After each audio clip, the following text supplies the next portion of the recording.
السلام علیکم۔ ہم چاہے کسی بھی طرح کے انسان ہوں، ہم سب کو اتنی تو سمجھ ہوتی ہے کہ ہمارے لیے کیا صحیح اور کیا غلط ہے۔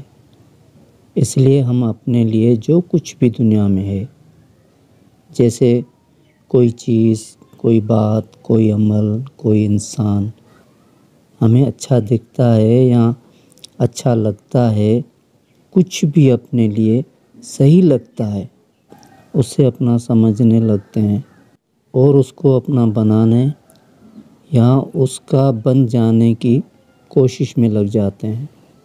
اور اسی طرح ہمیں جو کچھ بھی اپنے لیے غلط یا ناپسند لگتا ہے اس کو خود سے دور کر دیتے ہیں یا خود اس سے دور ہو جاتے ہیں۔ ناسمجھ انسان جو خرید نہیں سکتا تو اس کے لیے وہ خود بک جاتا ہے۔ ہمیں یہ بھی سمجھنا ضروری ہے کہ جو ہمیں اچھا لگتا ہے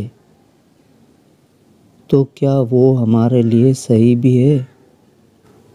جس نے آج تک اپنی غلطی تسلیم نہیں کی اس کا نام شیطان ہے۔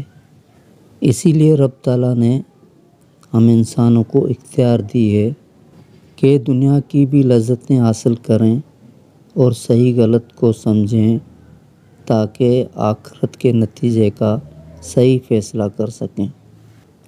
جب ہم اس فانی دنیا کی حقیقت سمجھنے لگتے ہیں تو اس دنیا کے دھوکوں سے دور ہو جاتے ہیں۔ سب سے جلدی راضی ہونے والی ذات صرف اللہ کی ہے، اور جب ہم یہ بھی سمجھنا چاہتے ہیں کہ رب تعالیٰ کی ہم انسانوں کو وجود دینے کی وجہ، تو ہم رب اور رب کے قانون سے جڑنا چاہتے ہیں تاکہ ہم خود کو سمجھ پائیں۔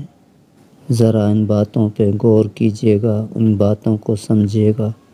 شکریہ۔